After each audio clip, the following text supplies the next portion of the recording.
नमस्कार। AI national news में आपका स्वागत है। चलिए जानते हैं आज की तमाम छोटी एवं बड़ी खबरों को। डेली अपडेट रहने के लिए लाइक और सब्सक्राइब जरूर करें।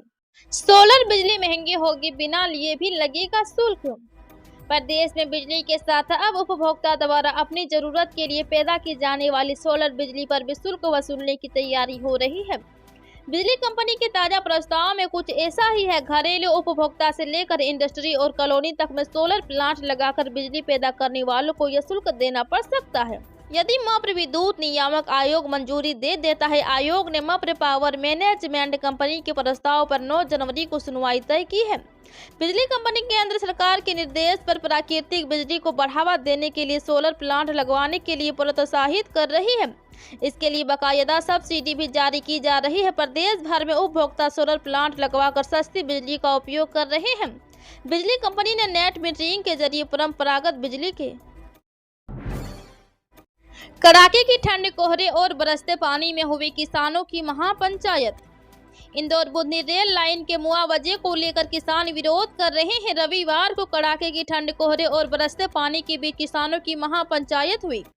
देवास जिले के बिजवाड़ क्षेत्र में हुई महापंचायत में इंदौर, देवास और सीहोर जिले के किसान शामिल हुए। किसानों ने बैठक में मुआवजा राशि बढ़ाने की मांग दोहराई। किसानों का कहना था कि पुरखों की जमीन कौड़ियों के दाम में नहीं देंगे। महापंचायत में किसानों ने पुरानी मांगे दोहराई और कहा, जब तक मांगे नहीं मानी जाती तब तक अधिकारी या ठेकेदार को खेतों में नहीं घुसने दिया जाएगा। किसान नेता हंसराज मंडलोई ने बताया कि पूर्व घोषणा के अनुसार खातेगांव विधानसभा क्षेत्र के मलजीपुरा गांव में किसानों की महापंचायत हुई, जो लगातार 5 घंटे तक चली। दिल्ली हाई कोर्ट में सुनहरी बाग मस्जिद मसले पर सुनवाई। देश की राजधानी के लुटियन जोन में स्थित सुनहरी बाग मस्जिद को ध्वस्त करने के लिए नई दिल्ली नगर पालिका परिषद ने नोटिस जारी किया था। एनडीएमसी के ध्वस्तीकरण की कार्रवाई को मस्जिद प्रबंधन ने दिल्ली हाई कोर्ट में चुनौती दी थी। साथ ही हाई कोर्ट ने अनुरोध किया था कि एनडीएमसी की कार्रवाई पर रोक लगाने का आदेश जारी करे। मस्जिद के इमाम ने 30 दिसंबर को याचिका दायर की थी। हाई कोर्ट उस दिन 8 के लिए सुनवाई तय की थी। मस्जिद प्रबंधन की उसी याचिका पर आज दिल्ली हाई कोर्ट में सुनवाई होगी। 22 जनवरी को असम में नहीं बिकेगी शराब। राम मंदिर उद्घाटन के चलते घोषित किया गया ड्राई डे। अयोध्या में 22 जनवरी को राम मंदिर के उद्घाटन को लेकर पूरे देश में अलग तरह का माहौल नजर आ रहा है।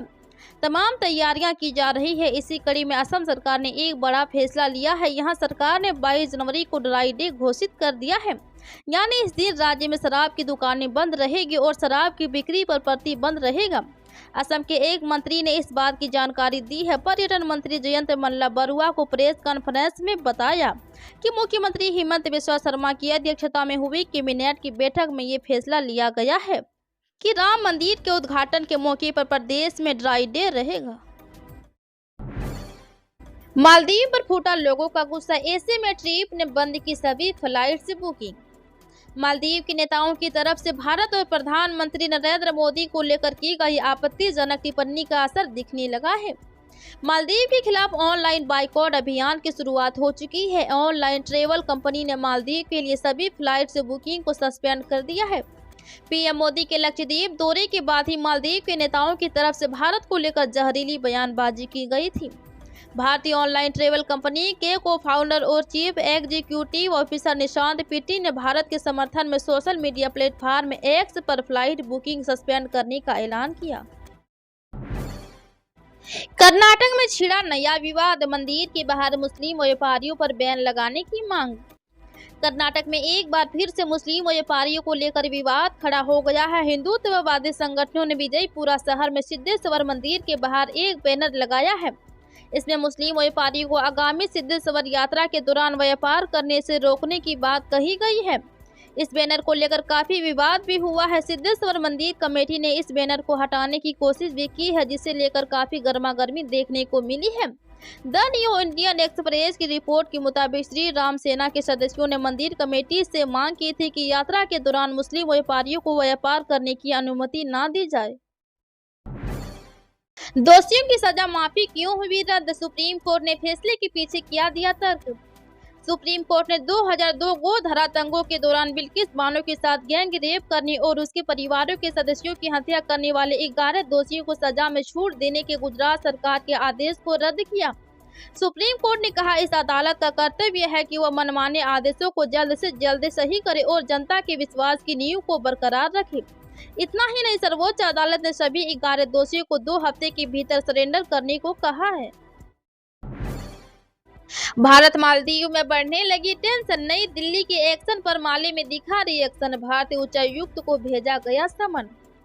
भारत और मालदीव के बीच राजनयिक विवाद की शुरुआत हो गई है। मालदीव की राजधानी माले में मौजूद भारतीय उच्चायुक्त को देश की विदेश मंत्रालय ने समन भेजा है। डीयूपी देश की तरफ से ये कदम तब उठाया गया जब भारत ने भी नई दिल्ली के मौजूद में मालदीव के राजदूत को तलब किया था। भारत की तरफ से लिए गए राजनयिक एक्शन के कुछ ही घंटे के भीतर ही मालदीव में रिएक्शन देखने को मिला है। मालदीव में मौजूद भारतीय उच्चायोग ने सोशल मीडिया प्लेटफॉर्म एक्स पर उच्चायुक्त को मिले समन की जानकारी दी।